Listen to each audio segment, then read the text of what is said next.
Bienvenue dans ce podcast Voyage au cœur de soi. Je suis Marilène, exploratrice curieuse du monde et sensible à tout ce qui donne sens et joie à la vie. Dans ce podcast, je vous partage mes connaissances, inspirations, réflexions et expériences autour du bien-être, en passant par l'astrologie psycho-évolutive, le bien-être du corps, le massage intuitif, la méditation, la visualisation, en reliant corps, cœur, esprit et âme.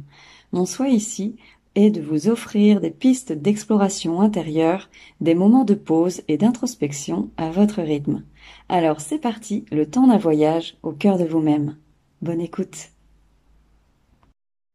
Bonjour et bienvenue dans ce nouvel épisode où l'on va explorer ensemble les 8 choses à savoir avant de recevoir un massage. Quelles étapes sont importantes pour vous aider à vivre une expérience sereine, paisible et au plus proche de vos besoins? Peut-être vous êtes habitué au massage ou peut-être que c'est votre premier massage que vous allez vous offrir, vous allez recevoir bientôt. Ça fait peut-être des mois, voire des années que vous y pensez et vous êtes sur le point de prendre rendez-vous, prête à sauter le pas pour vous offrir un moment rien que pour vous. Déjà, juste pour ça, bravo, parce que c'est une étape qui n'est pas forcément toujours évidente à faire. Et la première question souvent qu'on se pose, c'est qui aller voir, quel massage me convient, quel budget, combien est-ce que ça va me coûter, combien de temps je dois prévoir. Tout plein de questions auxquelles j'espère je vais pouvoir vous aider à y répondre dans cet épisode. Peut-être que vous souhaitez aussi offrir une carte cadeau à une amie et que vous avez besoin d'avoir des infos un peu plus précises pour vous assurer que ce type de séance lui conviendrait. Je vous comprends complètement et parce que moi aussi j'aime savoir où je vais, j'aime m'offrir de la qualité. Dans cet épisode qui va faire partie d'une série de 3 épisodes, on va voir déjà dans ce premier donc les différentes étapes qui vous permettront de vivre une séance en toute sérénité, donc toutes les étapes avant le massage en lui-même. Donc je vais parler ici de manière assez spécifique par rapport à mes expériences et à ce qui est à mes yeux important de connaître pour réserver une séance. Bien évidemment, ça peut bouger complètement d'un praticien à un autre. Moi, je vais vous parler avec ma façon de faire, ma vision des choses et ma sensibilité. La première chose qui me semblait importante ici à rappeler, c'est que se faire masser, aller prendre rendez-vous, c'est une démarche très personnelle. Rencontrer une nouvelle personne qui va nous écouter, nous masser, c'est pas anodin. C'est une démarche personnelle qui peut parfois prendre du temps en fonction de chaque personne. Ça peut être motivé par différents besoins, différents souhaits. On peut avoir besoin de prendre soin de soi, tout simplement, de souffler, relâcher le mental, relâcher des tensions physiques, se libérer d'un trop-plein émotionnel, se retrouver, faire un break dans le quotidien, se relier à son corps, retrouver l'énergie, réconcilier des parts de soi, s'apporter de la douceur, etc., etc. L'idée d'un massage peut aussi parfois faire remonter à la surface des appréhensions, des questions que le mental pourrait des fois juger comme bêtes, ou faire remonter même des souvenirs que le corps a engrammés comme comme étant des dangers potentiels, quand on a été touché sans conscience, quand il y a eu un manque de toucher, à l'inverse. Voilà, toutes ces choses peuvent inconsciemment faire repousser la décision de prendre un rendez-vous, par crainte d'y faire face, ou simplement juste de ne pas savoir vraiment comment ça va se passer. Est-ce que je vais devoir totalement me déshabiller? Est-ce que je dois me confier absolument? Voilà, tout ça, ça peut faire reculer le moment qui, pourtant, est vraiment dans l'idée d'un moment de retour à soi, un espace sécure, bienveillant pour vous relaxer, profiter d'une bulle hors du temps. Donc, mon conseil est vraiment d'exprimer vos besoins, vos appréhensions, vos souhaits lors de votre rendez-vous et même avant votre rendez-vous, au moment de la prise de rendez-vous. Ça va vous aider à profiter pleinement de ce temps pour vous parce que c'est votre massage.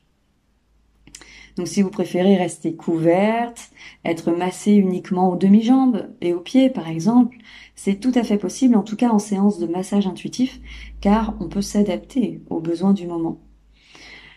Et même si vous ne recevez pas un massage intuitif ou personnalisé, c'est important de signaler au praticien vos besoins Et s'il est vraiment professionnel, il saura en prendre compte. Ou peut-être que vous n'avez aucune appréhension, et tant mieux à ce moment-là, mais que vous souhaiteriez juste en savoir plus sur comment ça se passe, qu'est-ce qu'il y a à savoir avant un massage pour être à l'aise et en profiter. Donc voici les étapes qui me semblent importantes pour cela. Déjà, savoir à qui on a affaire, connaître le praticien, la praticienne, savoir qui va me masser, connaître l'énergie de cette personne. Pour moi, c'est quelque chose d'important parce que ça va vous aider à savoir ou à ressentir si c'est correct ou pas pour vous d'aller chez Relax Machine plutôt que chez Détente Machin. Parce qu'en effet, chaque séance est menée de manière très différente en fonction du professionnel qui vous reçoit. Ça va jouer en fonction de son apprentissage, ses formations, son histoire de vie, son parcours, sa personnalité, ses habitudes, ses préférences. Tout ça, ça va jouer sur le fond et la forme de ses services.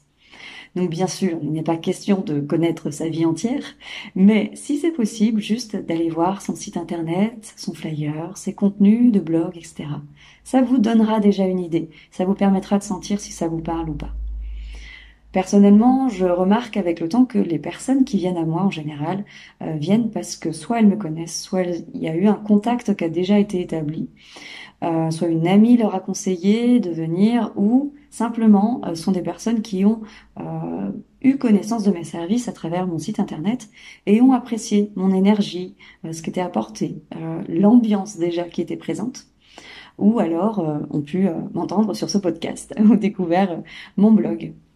Donc bien évidemment, ces personnes-là, le massage les intéresse, mais le lien de confiance a comme déjà démarré.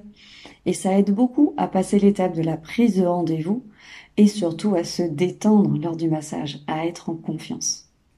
Donc prenez le temps de vous renseigner sur le professionnel, le lieu, l'ambiance, les prestations, la démarche du praticien. Ça vous donnera beaucoup d'indicateurs pour vous aider à choisir la personne, entre guillemets, qu'il vous faut. Et également, on a tendance à oublier ça. Un massage peut convenir à une personne, mais pas du tout à une autre. On est tous différents. Donc même si une amie vous a conseillé d'aller à un endroit, euh, renseignez-vous quand même, juste pour sentir. Voilà. Et peut-être que ça vous conviendra complètement, et tant mieux, mais peut-être pas. Et c'est là que la connaissance de soi arrive.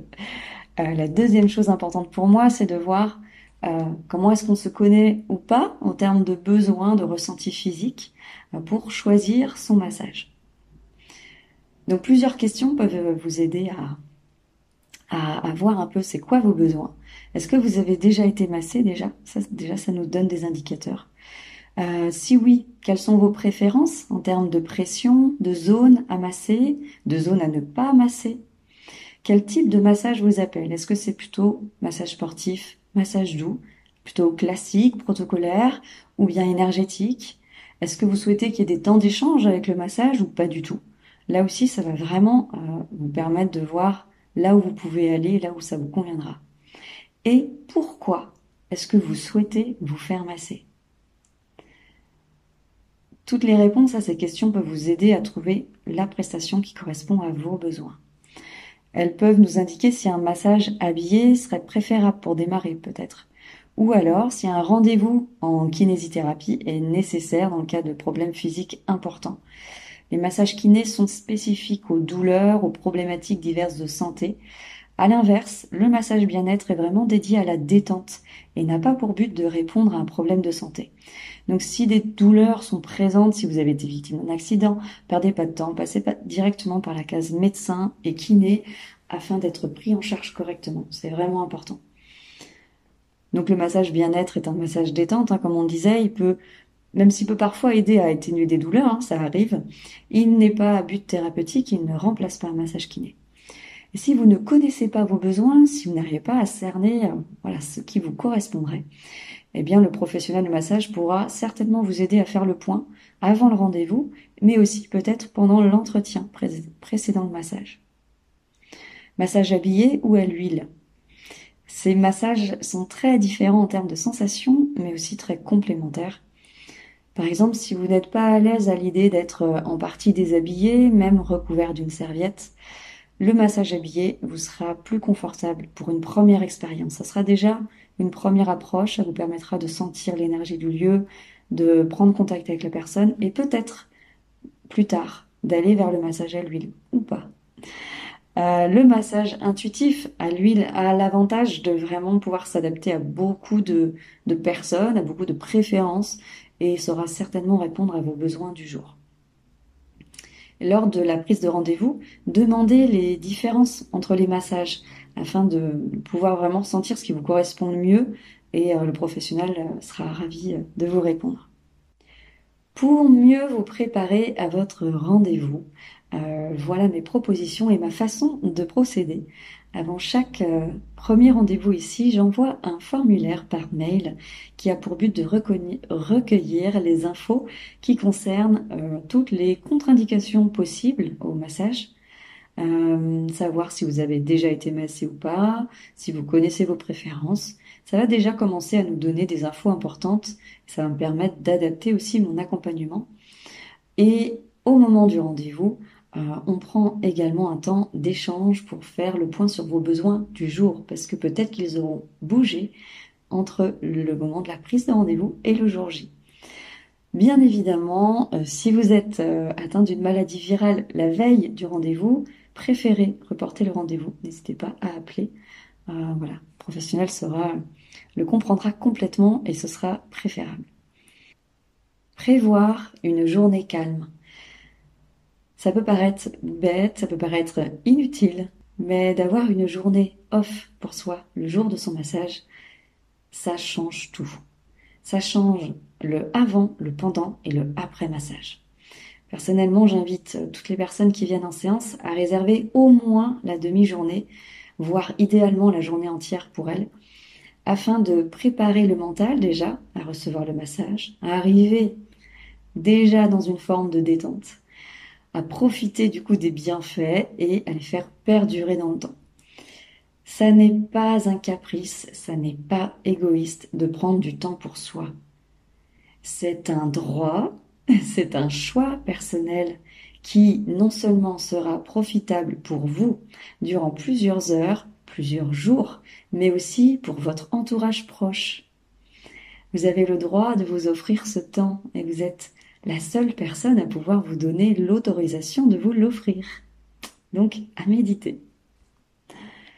L'hygiène, là aussi, ça peut paraître tout bête, on n'y pense peut-être pas forcément alors que ça change tout. Assurez-vous d'avoir le temps de prendre une douche avant votre rendez-vous. Une bonne hygiène corporelle est vraiment primordiale pour vous, qui vous respectez et respectez votre praticien, praticienne.